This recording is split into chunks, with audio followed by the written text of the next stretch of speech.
मैं सबसे पहले तो सदन के हरसिमरत बहन से शुरू कर पाटिल साहब तक जिन 53 सदस्यों ने अपने मूल्यवान विचार रखे हैं, उनका सरकार की ओर से और समाज की ओर से बहुत बहुत धन्यवाद करना चाहता हूं कि इस विषय को राजनीतिक रंग देने की जगह इस विषय को एक समस्या के नाते सदन ने बहुत गंभीरता से लिया है। क्योंकि हम सब लोग राजनीतिक है, अलग अलग राजनीतिक दल से आते हैं, सत्ता में है, विपक्ष में है, तो थोड़ा बहुत तड़का लगता है राजनीति का। पर उसके तारतम्य को अगर निकाले चर्चा के, तो यहां के हो या वहां के सभी सदस्यों ने इस बात को स्वीकारा है कि गंभीर समस्या है, हमारी नस्लों को बर्बाद करने वाली समस्या है। और अब आगे जाकर ये कारोबार से जो मुनाफा होता है वो आतंकवाद के वित्त पोषण के लिए भी उपयोग में आता है।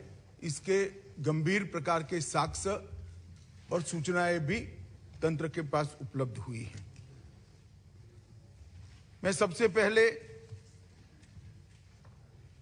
देश के गृह मंत्री के नाते नरेंद्र मोदी सरकार का संकल्प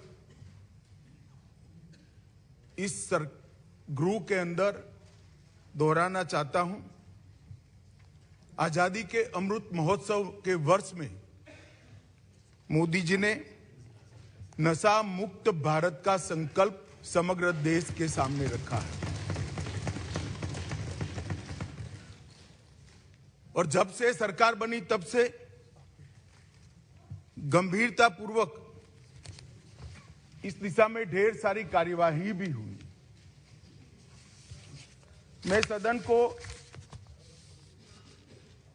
फिर से एक बार आश्वस्त करना चाहता हूं कि नरेंद्र मोदी सरकार की ड्रग के कारोबार पर और उसके मुनाफे से आतंकवाद के वित्त पोषण पर जीरो टॉलरेंस की नीति है। और हम सख्ताई से इसको जीरो तक ले जाने के लिए हम प्रयास कर रहे हैं। मान्यवर, ड्रग का प्रचार प्रसार न केवल हमारी आने वाली नस्लों को खोखला करता है, लाखों लाखों परिवारों को बर्बाद करता है और कई प्रकार के सामाजिक दूषण भी, कानून और व्यवस्था से जुड़े हुए भी इससे खड़े होते हैं। आगे मैंने कहा, ऐसे आतंकवाद के वित्त पोषण के लिए भी इसके मुनाफे का जो देश भारत में आतंकवाद को बढ़ाना चाहते हैं, समर्थन देना चाहते हैं, वो इसका उपयोग करते हैं। और देश के अर्थतंत्र के अंदर ये डर्टी मनी की प्रेजेंस देश के अर्थतंत्र को भी खोखला करती है। इसलिए जो नरेंद्र मोदी जी ने, देश के सम्मानीय प्रधानमंत्री जी ने गृह विभाग के सामने एक लक्ष्य रखा है नशा मुक्त भारत का, मैं निश्चित रूप से इस सदन को आश्वासन देना चाहता हूं, आश्वस्त करना चाहता हूं कि लक्ष्य की पूरी परिपूर्ति के लिए हमारी ओर से कोई कसर नहीं छोड़ी।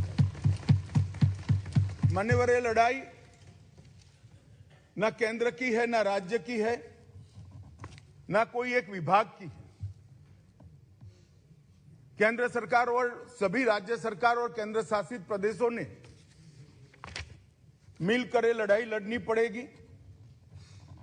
क्योंकि इसका परिणाम लाना है तो बहुआयामी लड़ाई लड़े बगैर ये परिणाम नहीं आ सकता है।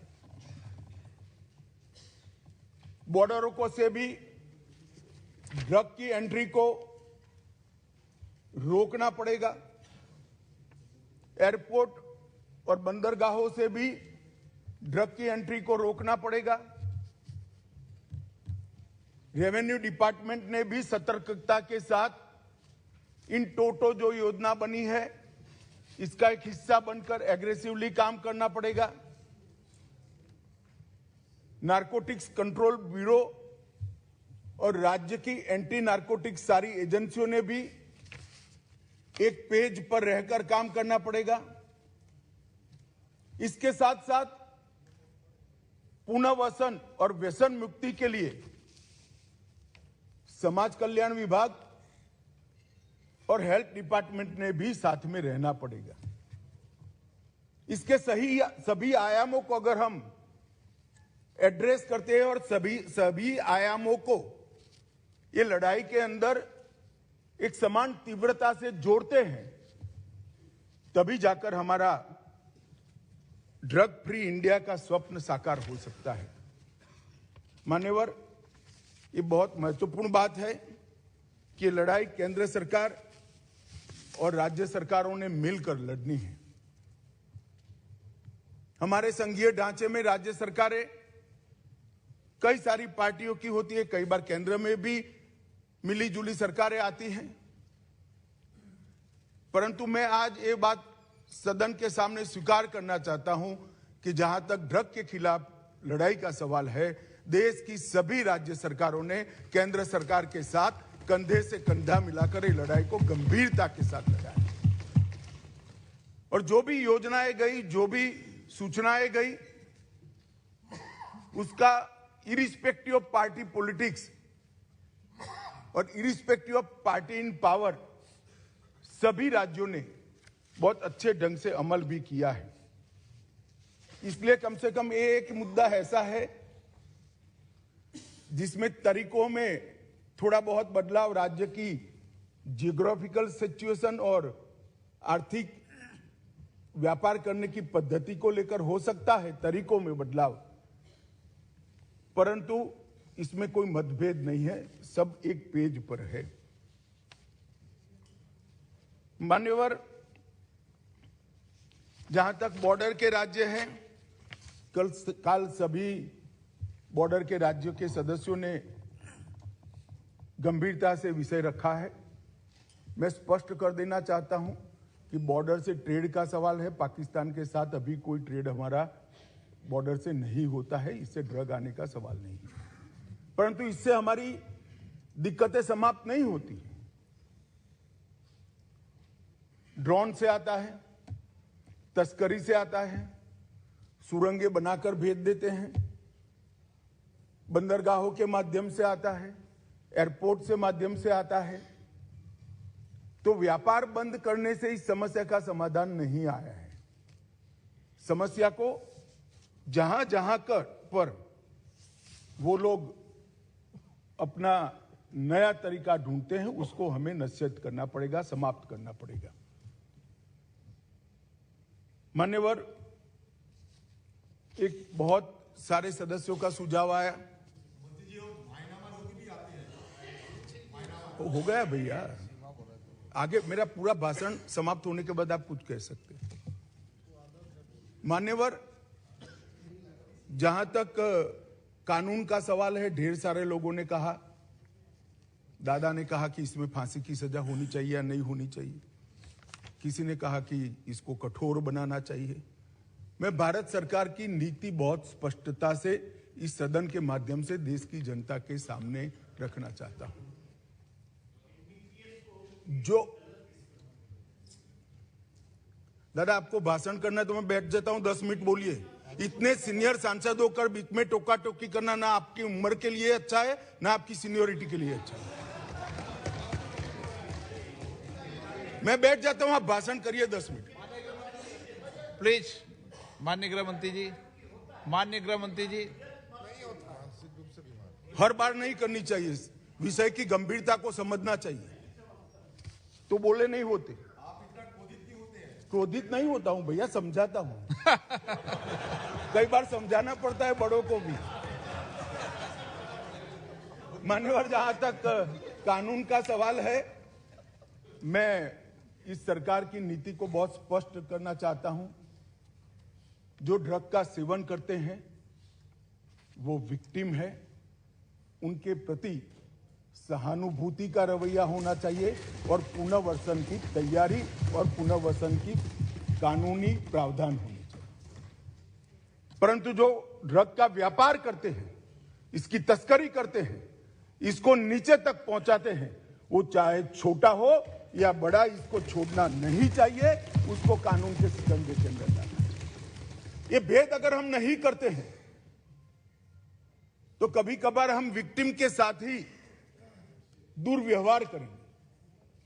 जो बच्चा इसमें फंस गया है, जो युवा फंस गया है, उसको वापिस आने के लिए और समाज इसको फिर से स्वीकार ले, इस प्रकार का सामाजिक माहौल बनाने की भी हम सभी सदस्यों की जिम्मेदारी है। माननीय सरकार की तो है ही, जैसे पाटिल साहब ने कहा, व्यसन मुक्ति केंद्रों से लेकर इनके रिहेबिलिटेशन सेंटर से लेकर सारी चीजें बहुत बनाई गई, मैं बताऊंगा आगे।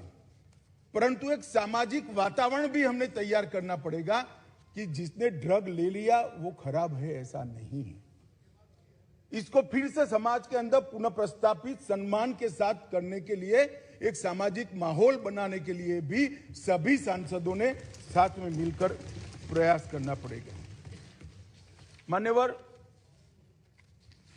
जहां तक ड्रग के कारोबार पर सख्ती का सवाल है, भारत सरकार ने विगत 3 सालों से ढेर सारे व्यवस्थाएं की हैं। सबसे बड़ा बदलाव हमने किया है, जैसे गृह मंत्रियों के सम्मेलन में भी मैंने आग्रह से किया था, इसके बाद सभी गृह मंत्रियों और डीजीपी के साथ वीडियो कॉन्फ्रेंस कर भी मैंने कहा था, किसी भी इन्वेस्टिगेशन को हम आइसोलेशन में नहीं देख सकते हैं। ड्रग की किसी भी जब्ती को हम आइसोलेशन में नहीं देख सकते। एक जगह ड्रग की छोटी सी पुड़िया भी मिलती है तो वो इन्वेस्टिगेशन को, ये ड्रग कहां से आई, वो सरहद तक ले जाना पड़ेगा, तभी जाकर पूरा नेटवर्क ध्वस्त होगा। और अगर किसी बंदरगाह पर, एयरपोर्ट पर ड्रग पकड़ा गया तो वो ड्रग छोटे सी छोटी पान की दुकान पर कैसे जाना था, वो पूरे नेटवर्क का अगर हम जांच करते हैं तभी जाकर ये समस्या का समाधान होगा। मैंने सभी गृह मंत्रियों को यह भी कहा है, उसमें राज्य की भी सीमाएं आती है, कई बार अंतर्देशीय सीमाएं भी आती हैं, अंतर्राज्य की सीमा भी आती हैं, सीमा के पार भी इसका इन्वेस्टिगेशन करना पड़ता है। उस वक्त एनसीबी और एनआईए 2 ऐसी एजेंसियां हैं जो एनसीबी पूरे देश भर में जांच कर सकती है और एनआईए विदेश में जाकर भी जांच कर सकती है। इसीलिए जब एनआईए का कानून हम लेकर आए तब उसमें ड्रग के कारोबार को हमने डाल दिया था।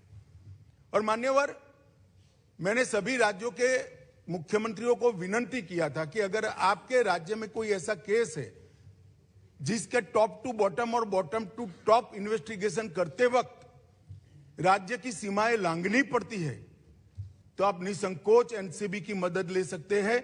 एनसीबी हर एक राज्य को मदद करने के लिए तैयार है और कटिबद्ध है। और अगर वो इन्वेस्टिगेशन देश की सरहदों के बाहर जाता है तो आप वो इन्वेस्टिगेशन के लिए एनआईए की भी मदद ले सकते हैं। एनआईए आपकी मदद करने के लिए तत्पर है। और मुझे आनंद है मान्यवर, लगभग 42 इन्वेस्टिगेशन राज्यों ने एनसीबी या एनआईए को दिए हैं और सफलतापूर्वक पूरे नेटवर्क को ध्वस्त करने के लिए आज तीनों एजेंसियां, राज्य की, एनआईए और एनसीबी, आगे बढ़ रही है और इसके बहुत अच्छे परिणाम भी हमने मिले हैं। और राज्य के सहयोग से केंद्र का नारकोटिक्स के सामने लड़ने की गति भी दुगनी हुई है और उत्साह भी दुगना हुआ है। मान्यवर, एनसीबी और एनआईए को जो केस सौंपे गए, वो केसों को हमने राज्य की एजेंसियों को साथ में रखकर भी इन्वेस्टिगेट किया है।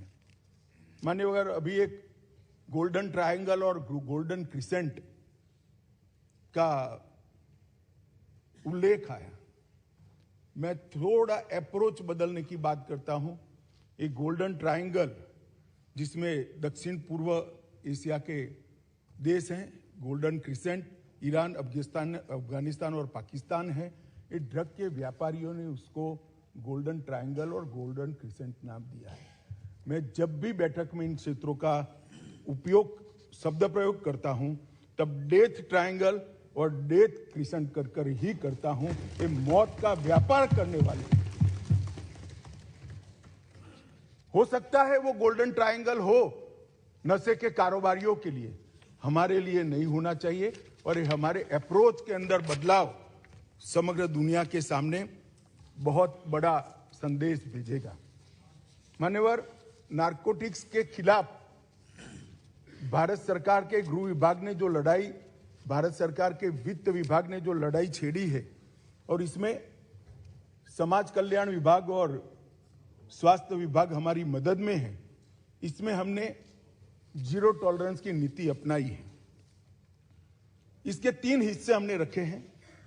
संस्थागत संरचना की मजबूती, जो इंस्टीट्यूशंस हैं इसको स्ट्रॉन्च करना, जवाबदेह करना और सतत मॉनिटरिंग से उसको अलर्ट रखना।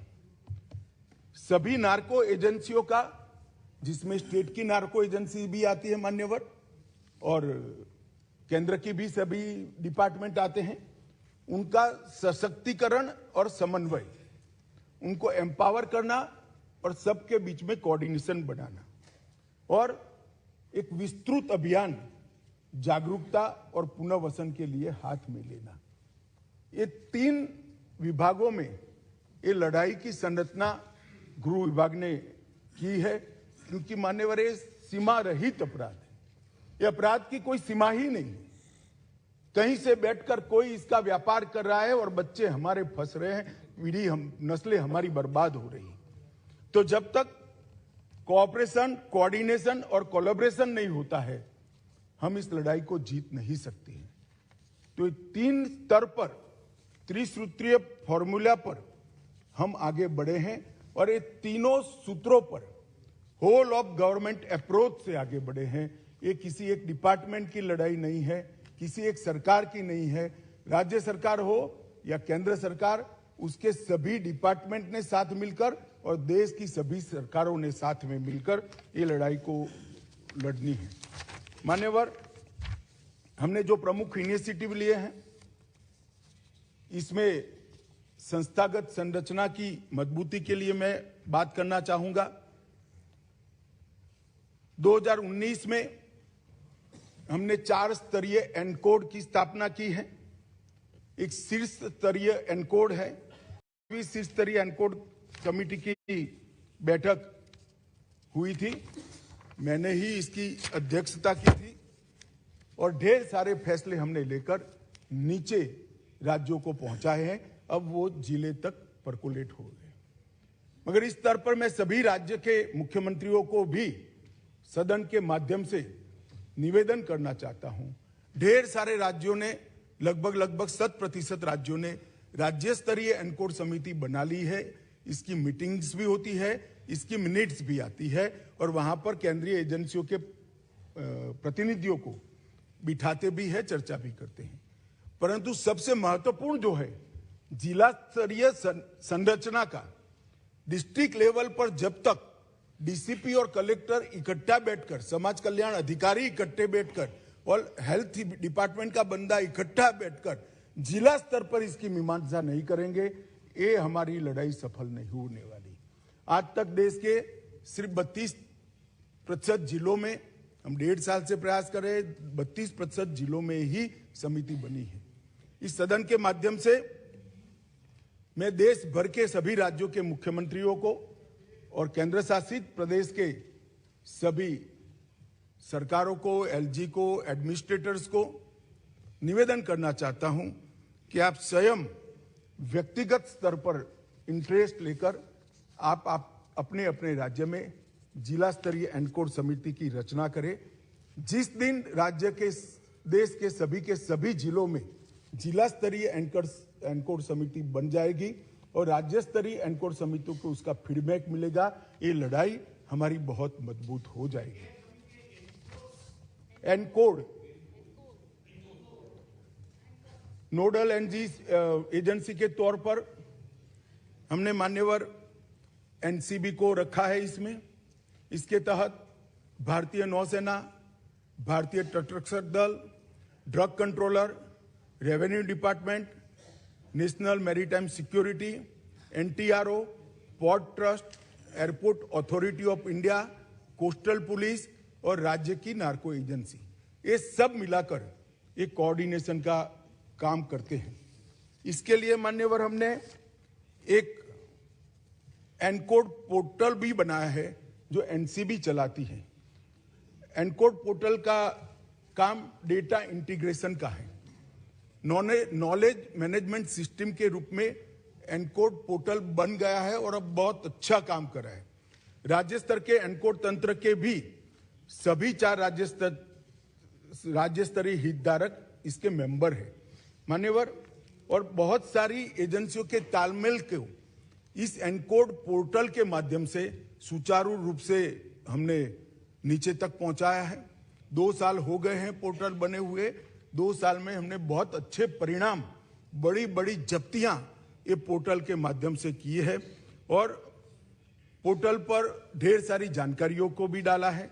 अधिकृत एजेंसियों के सारे नंबर डाले गए हैं, समस्त जानकारियां डाली है। भारत सरकार ने किए हुए सारे एमओयू डाले हैं, द्विपक्षीय समझौतों को डाला है, प्रशिक्षण कैलेंडर जो देश भर का है, लॉयर्स का प्रशिक्षण कैलेंडर, इन्वेस्टिगेटर का प्रशिक्षण कैलेंडर और पुनर्वसन का काम करने वाले सोशल वेलफेयर के अधिकारियों का प्रशिक्षण कैलेंडर, उसको भी डाला है।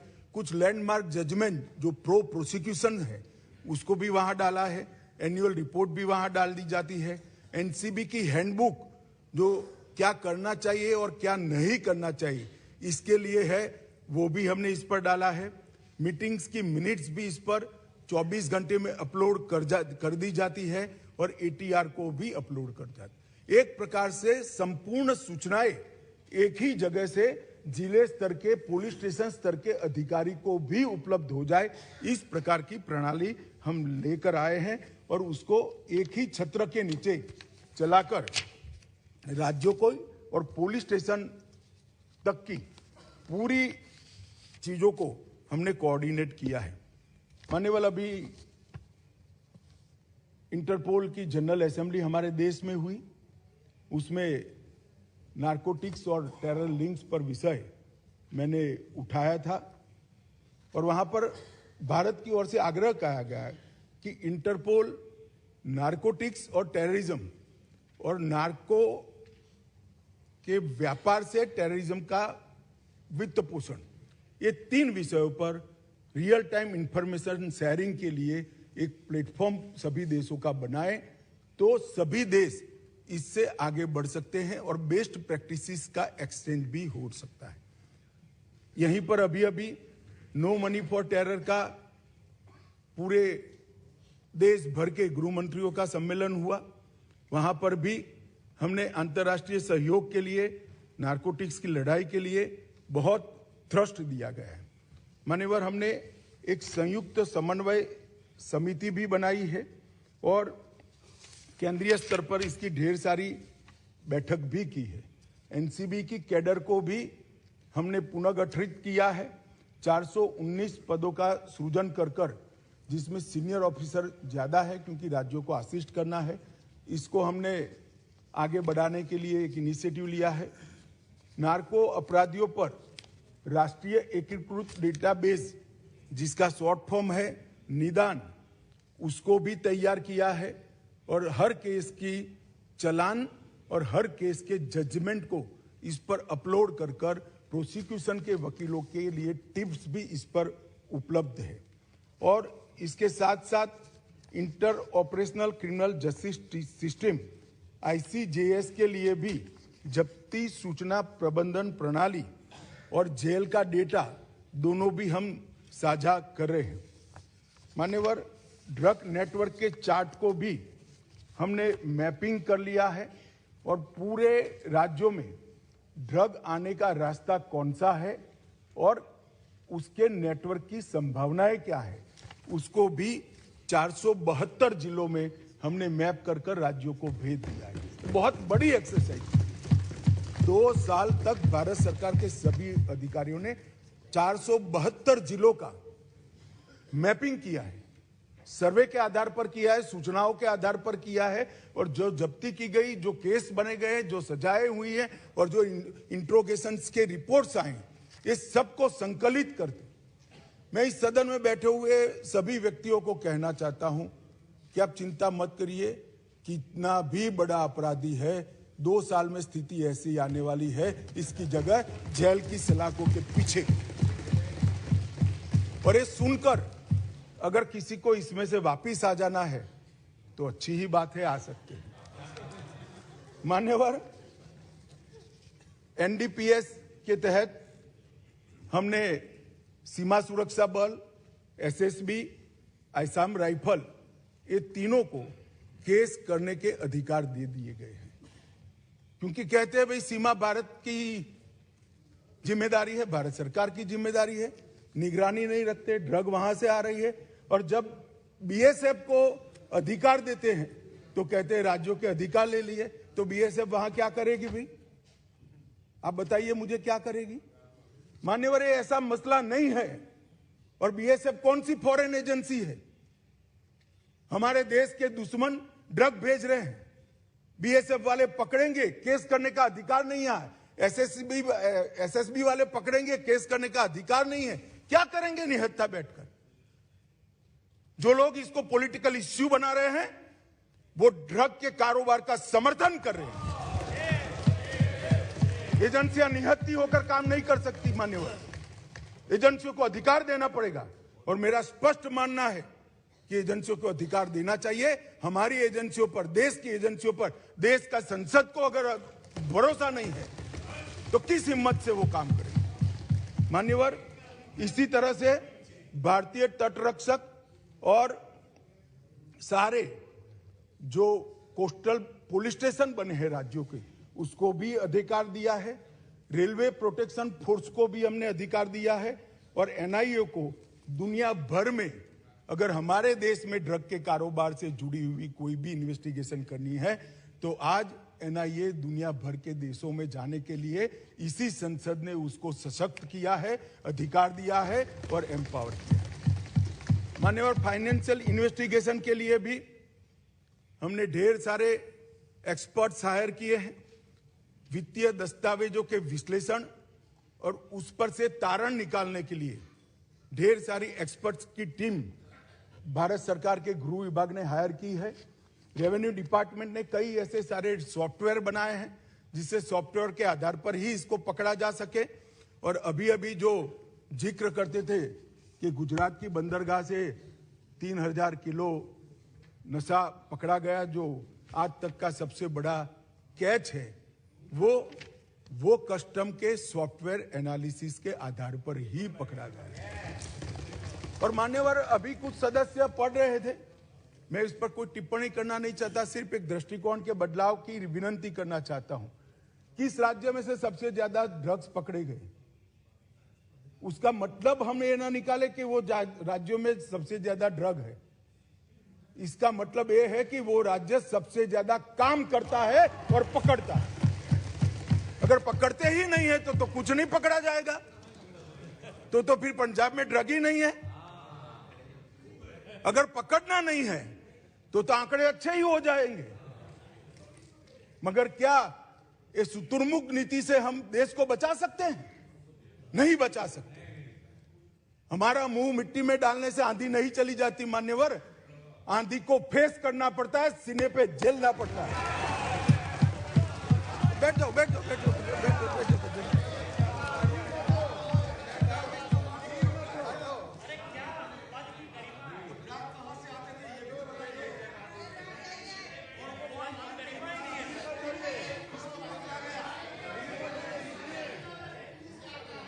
एक मिनट मान्यवर कांग्रेस पार्टी के नेता ये कह रहे ड्रग कहां से आ रहा था। ड्रग गल्फ कंट्रीज से आ रहा था। इसके मालिक कौन है, उनको सारे के सारे पकड़ लिए गए हैं। फैक्ट्रियां सील कर दी गई हैं और उसके आधार पर देश के 12 राज्यों में रेड कर वहां भी कारोबार करने वालों को पकड़ लिया। और दूसरी बात, अभी मेरे पास नहीं है, मुझे मालूम नहीं था कि मुझे पुलिस इंस्पेक्टर की तरह इस सदन में जवाब देना पड़ेगा, तो मैं डिटेल लेकर नहीं आया हूं, मगर चालान कर दिया गया है, ऑनलाइन उपलब्ध है, सर्च कर नहीं मिलना है तो मुझे बताइएगा, मैं भेज दूंगा आपको। माननीय अध्यक्ष जी, संपत्तियों को जब्त करने के लिए भी हमने कार्य पद्धति डिस्ट्रिक्ट लेवल तक सर्कुलरेट कर दी है। मनी लॉन्ड्रिंग की चैनलें, हवाला लेन देन और डार्क नेट, ये तीनों के लिए हैकाथॉन कर हमने ढेर सारे बच्चों के टैलेंट को संग्रहित कर एक बहुत सटीक रणनीति बनाई है, जो सार्वजनिक करना ठीक नहीं है, परंतु मैं इतना कहना चाहता हूं कि सारी चैनलों का उपयोग कर कोई मानता है कि एजेंसियों की नजर के बाहर जाएगा, तो वो ऐसा नहीं होगा। ढेर सारे लोग पकड़े गए हैं और आगे भी अभियान हमने नारकोटिक्स के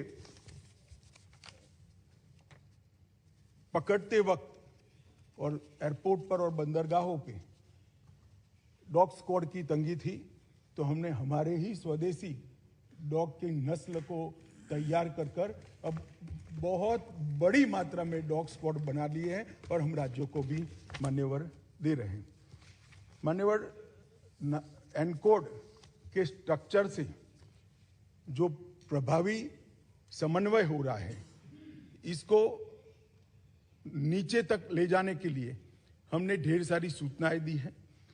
इसके साथ साथ एकीकृत ड्रग डेटा, सूचना प्रबंधन, सरकारी आदेश, सरकारी कानूनों, जो मैपिंग किया गया है इसकी डिटेल्स, मैपिंग को एक्सप्लोर करने के लिए जो नियम बनाए गए, ये best practices exchange, standard operating procedures और न्यायालय के अच्छे प्रोसिक्यूशन के पक्ष में आए हुए आदेशों का एनालिसिस और आर्ग्यूमेंट्स, ये सारा तैयार कर जिला स्तर तक एनकोड के माध्यम से हमने भेज दिया है। मान्यवर, dedicated anti narcotics task force भी हमने बनाया है। राज्यों और संघ क्षेत्रों के समर्पित एक एंटी नारकोटिक्स टास्क फोर्स भी राज्यों की सहायता में उपलब्ध है। इसके साथ साथ फार्मा डिपार्टमेंट जो भारत सरकार का है, दोहरे उपयोग वाली दवाइयों के लिए कितना मिनिमम उपयोग हो सकता है, इस पर भी एक अधिकारियों का समिति बनाकर कितनी दवाओं पर बैन कर सकते हैं, जिसके विकल्प उपलब्ध हैं, वो दवाइयों को पूर्णतः बैन कर दिया जाए, इस पर भी काम चालू है। 4 मीटिंग हो गई है, अंतिम मीटिंग मार्च महीने में रखी है। मुझे आशा है कि ढेर सारी दवाइयों को प्रतिबंधित श्रेणी में हम ले जाएंगे, जिससे इसके उपयोग पर रोक लगाई जा सके। मान्यवर, समुद्री रास्ते से तस्करी रोकने के लिए मैं इतना बताता हूं कि एक जमाना था जब सीमाओं से नारकोटिक्स आता था, आज भी आता है, ड्रोन से आता है। जो ओपन सरहदें हैं उत्तर पूर्व की, वहां से भी आता है, परंतु 60 से 70% नारकोटिक्स अब समुद्री रास्ते से और एयरपोर्ट से आता है। इसको पकड़ने के लिए भी हाई लेवल टास्क फोर्स बना दिया गया है और हमने भारतीय नौसेना, भारतीय तटरक्षक, एयरपोर्ट अथॉरिटी ऑफ इंडिया और एनसीबी चारों की संयुक्त साप्ताहिक बैठक कर सूचनाओं का आदान प्रदान करते हैं, जिसमें कस्टम और रेवेन्यू डिपार्टमेंट के ऑफिसर को भी रखते हैं। तो हम एक भी कोना ऐसा छोड़ना नहीं चाहते जहां से ड्रग की अवैध कारोबार भारत के अंदर प्रवेश हो। मान्यवर, अवैध खेती का जहां तक सवाल है, हमने कुछ सॉफ्टवेयर बनाए हैं, ड्रोन का उपयोग कर रहे हैं। मैं मणिपुर के मुख्यमंत्री को बहुत बहुत बधाई देना चाहता हूं कि सबसे पायलट प्रोजेक्ट हमने वहां लिया था, वहां पर लगभग 1000 हेक्टर अवैध नशे की खेती को डिस्ट्रॉय कर उनको वहां पर हॉर्टिकल्चर प्लांटेशन कर रिहेबिलिट करने का प्रयास किया है। इसी प्रकार का प्रोग्राम हमने राजस्थान के लिए भी बनाया है, मध्य प्रदेश के लिए भी बनाया है, सारे नॉर्थ ईस्ट के राज्यों के लिए भी हमने बनाया है। और ये हमारा जो अध्ययन समूह है गृह मंत्रालय का, इसने बहुत अच्छा रोड मैप राज्यों को बनाकर इस विषय में दिया है। मान्यवर, डार्कनेट और क्रिप्टो पर लगाम लगाने के लिए भी, जैसा मैंने पहले कहा, कि एक अलग अलग प्रकार के हैकाथॉन किए गए, देश के चारों कोनों में किए गए, लगभग 3200 से ज़्यादा युवा इसके अंदर हिस्सा लिए, ढेर सारी चीज़ें हमें प्राप्त हुई है, इससे एक MOV बनाया गया है। परंतु इसके साथ साथ मैक जो एक सभी एजेंसियों के समन्वय का सेंटर है, सब मैक के रूप में हमने नार्को के लिए एक अलग मैक की व्यवस्था को गठित किया है और इसके अंदर नार्को ट्रैफिकिंग प्लेटफॉर्म की निगरानी, ड्रग नेटवर्क के इंटरसेप्शन, ट्रेंड्स के निरंतर एनालिसिस, डेटाबेस के अपडेट को एनालिसिस कर नई रणनीति बनाना और कार्य प्रणाली और नोड्स पर ध्यान देते हुए एक बहुत अच्छी रणनीति साप्ताहिक इसका रिव्यू हम करते हैं और मुझे लगता है कि इससे बहुत बड़ा फायदा मान्यवर हुआ है। नार्कोटिक्स का प्रशिक्षण का मॉड्यूल भी बनाया गया है। 5 अलग अलग प्रशिक्षण मॉड्यूल बनाए गए हैं जिसके अंदर नार्कोटिक्स के केस को किस तरह से लड़ा जाए, चालान करने के पहले मिनिमम क्या इसके अंदर चीज़ें हमें इंक्लूड करनी है, इसके साथ साथ जब जब्ती होती है तब क्या केयर लेनी है जिसका फायदा व्यापार करने वालों को प्रोसिक्यूशन के वक्त न मिल पाए। तीसरा, पुनर्वसन के लिए भी एक ट्रेनिंग का मॉड्यूल बनाया है। चौथा मॉड्यूल इलेक्ट्रॉनिक एनालिसिस का, सारे डेटा के एनालिसिस का बनाया है और 5वां मॉड्यूल समन्वय के लिए, अगर फिजिकली नहीं मिल सकते हैं तो ऑनलाइन समन्वय कैसे हो सकता है, इसका भी हमने मॉड्यूल बनाए हैं। और ये 5 अलग अलग मॉड्यूल का डिस्ट्रिक्ट तक का ट्रेनिंग प्रोग्राम हमने डिजाइन किया है। मैं बड़े हर्ष के साथ बताना चाहता हूं कि राज्य स्तर के ट्रेनिंग प्रोग्राम 3 दिसंबर को सारे राज्य और केंद्र शासित प्रदेश के हमने समाप्त कर दिए गए और 40% डिस्ट्रिक्ट में भी ये काम हो चुका है। नार्कोटिक्स के फॉरेंसिक के लिए भी NCB और नेशनल फॉरेंसिक साइंस यूनिवर्सिटी के बीच में हमने एक समझौता किया है और नार्कोटिक्स की रीजनल लैब हम लगभग देश में 6 भारत सरकार बना रही है, जिससे सैंपल के टेस्टिंग के अंदर देरी नहीं होगी, किसी के बेल होने का संभावना को मिनिमम कर दिया जाए, इस प्रकार की व्यवस्था आज हमने करी है। और उसमें डेट के हिसाब से प्रायोरिटी नहीं होगी, क्वांटिटी के हिसाब से प्रायोरिटी होगी, जिससे संजीदगी वाले केस जो है, बड़ी मात्रा वाले केस है, उसके अपराधियों को बेल न मिल पाए। और मान्यवर, ये इससे काफ़ी लोगों को तकलीफ पड़ेगा मुझे मालूम है, मगर हम चाहते ही है कि उनको तकलीफ पड़े, इसलिए व्यवस्था को मान्यवर किया है। जहाँ तक नशामुक्त भारत का अभियान है मान्यवर, मैं आपको कुछ चीज़ें सदन को आपके माध्यम से बताना चाहूँगा कि न्याय और सामाजिक न्याय और अधिकारिता मंत्रालय द्वारा 15 अगस्त 2020 को ये अभियान को हमने लॉन्च कर दिया गया है और 372 जिले जो मैंने कहा मैपिंग किए हुए हैं, वो सभी 372 जिलों में लगभग हमने इसको नीचे तक, तहसीलों तक पहुंचाने की शुरुआत की है। इसके तहत लगभग 2.7 लाख से ज़्यादा शैक्षिक संस्थाओं में 14 करोड़ से ज़्यादा बच्चों ने नशा मुक्ति का शपथ लेने का कार्यक्रम बहुत अच्छे तरीके से मान्यवर किया है। 8000 से ज़्यादा मास्टर स्वयंसेवकों की पहचान कर दी गई है, जो मिनिमम मानदेय लेकर अपना ये काम करते हैं और सोशल मीडिया अकाउंट के माध्यम से भी इसकी प्रसिद्धि करते हैं। नशा मुक्ति की राष्ट्रीय ऑनलाइन शपथ के माध्यम से लगभग 1 लाख शैक्षिक संस्थाओं को और इसके माध्यम से और युवाओं को इसके साथ जोड़ने का भी हम प्रयास कर रहे हैं। जो ऑनलाइन सफलता होगी, FCRA का जिक्र कर रहे थे, इसमें ढेर सारे NGO भी जुड़े हैं, मगर ये NGO ऐसे हैं जो भारत के समाज को स्वस्थ करना चाहते हैं। कुछ NGO ऐसे होते हैं जो भारत के समाज को प्रताड़ित करना चाहते हैं। दोनों के लिए भारत सरकार की नीति एक नहीं हो सकती। FCRA के कानून का जो पालन नहीं करेगा उसके साथ सख्ती की जाएगी, कोई दया का भाव नहीं रखा जाएगा। विदेश से आए हुए धन के स्रोत राज्य की निगरानी में नहीं हो, ऐसा नहीं चलेगा। बहुत चला लिया जब आपकी सरकार थी, ये नरेंद्र मोदी सरकार है, देश को खत्म करने के लिए देश के अंदर एक कानी पाई भी हम नहीं आने देंगे। आज भी पीएम क्या स्थान की तफ्तीश होगी। पीएम क्या स्थान की। माननीय गृह मंत्री जी। मान्यवर, इस मिशन के अंदर चिन्मय मिशन भी जुड़ा है, रामकृष्ण मिशन भी जुड़ा है, आर्ट ऑफ लिविंग भी जुड़े हैं, ब्रह्मा कुमारीज भी जुड़े हैं, निरंकारी मिशन भी जुड़ा है और ढेर सारे आध्यात्मिक, धार्मिक और सामाजिक संगठन भी जुड़े हैं। इन पर कोई तकलीफ नहीं है, उनको एफसीआरए के कानून से कोई दिक्कत भी नहीं है।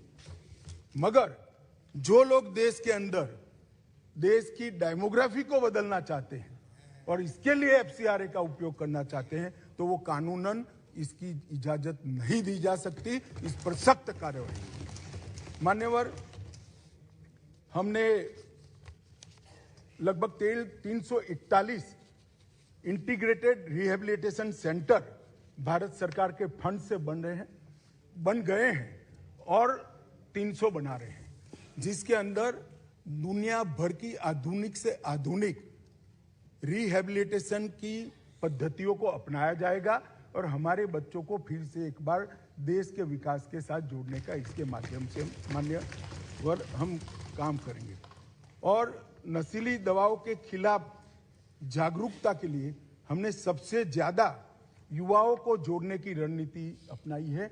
जैसे जब हम उम्र बात करता है तो जल्दी युवा उसको सुनता है, तो युवा इसकी चपेट में न आए, इसके लिए हमने करे हैं।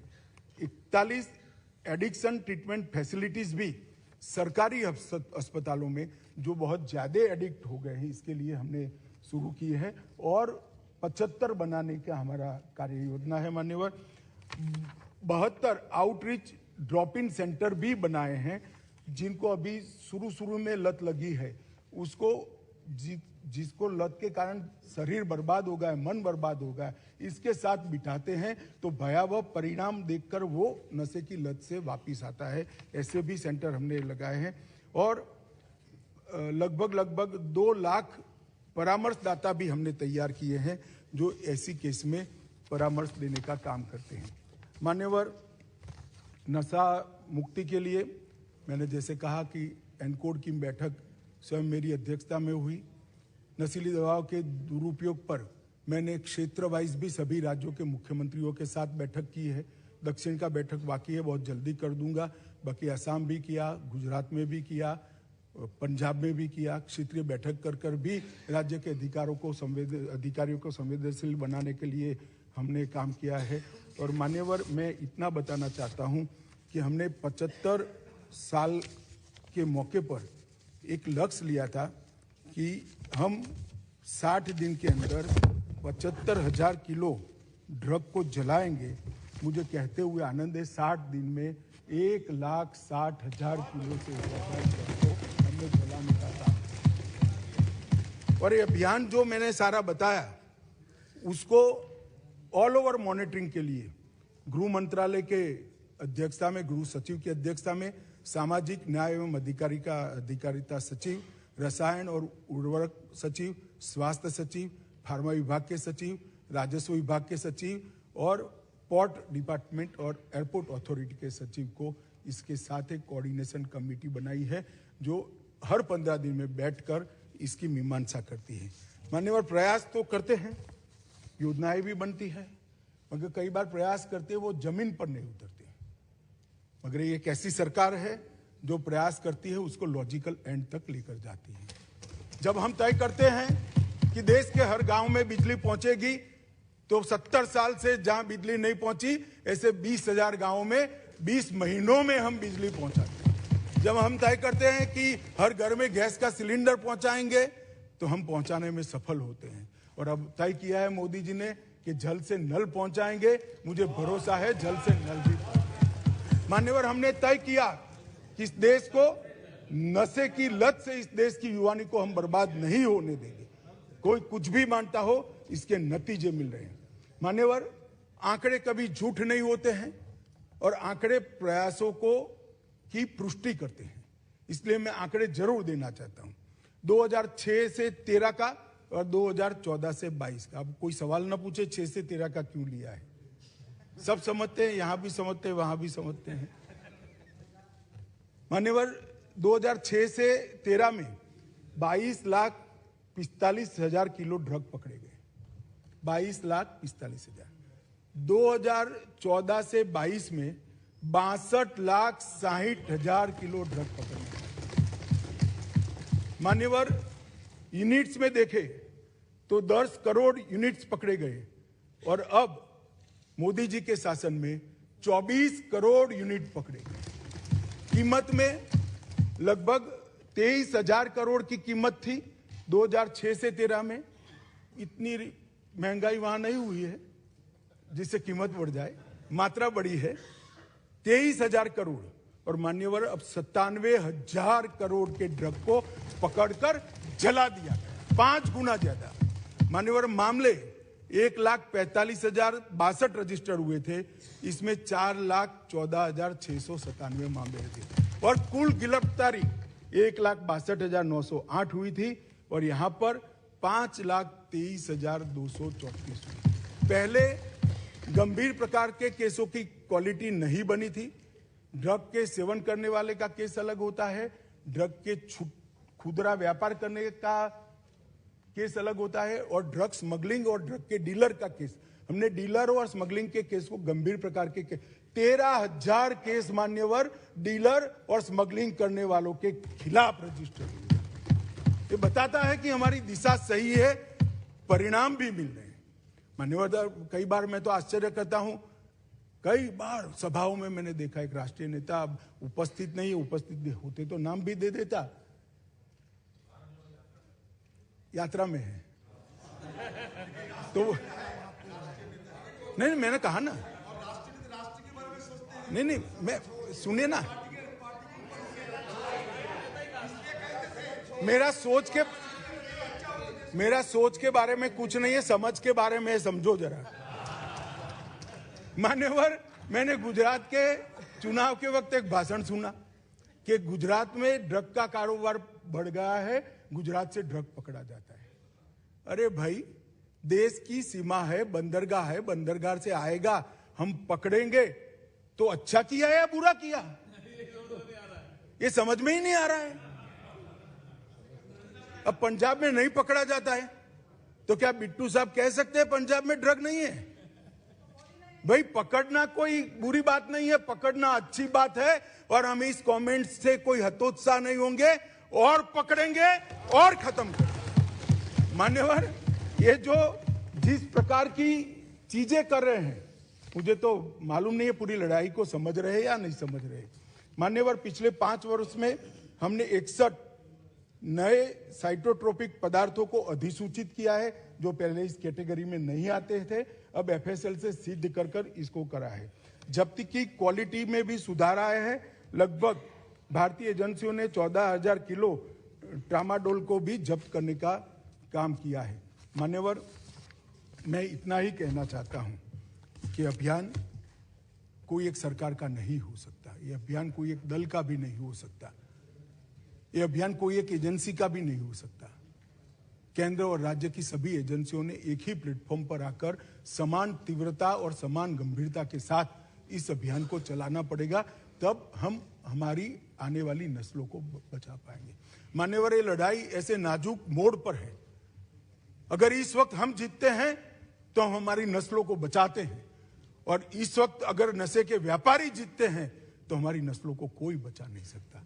इसलिए मेरा पूरा सदन से अनुरोध है मान्यवर कि इस एक मुद्दे पर हम राजनीति न करें, सभी राज्य की सरकार एक साथ आए, जिला स्तरीय एनकोड की रचना करे और ये जो अभियान मोदी जी के नेतृत्व में भारत सरकार के गृह विभाग ने चलाया है, वो अभियान को सभी लोग मजबूत बनाए। हम भी राज्यों के अभियान को मजबूत बनाने के लिए बहुत तत्पर हैं और उत्सुक भी हैं। सब केंद्र शासित प्रदेश, राज्य सरकार, केंद्र सरकार और समग्र देश की जनता और हम सभी जनप्रतिनिधि मिलकर इस अभियान को सफल बनाएं और जीरो टॉलरेंस टू ड्रग और नशा मुक्त भारत की रचना करें। यही अभ्यर्थना कर मेरी बात को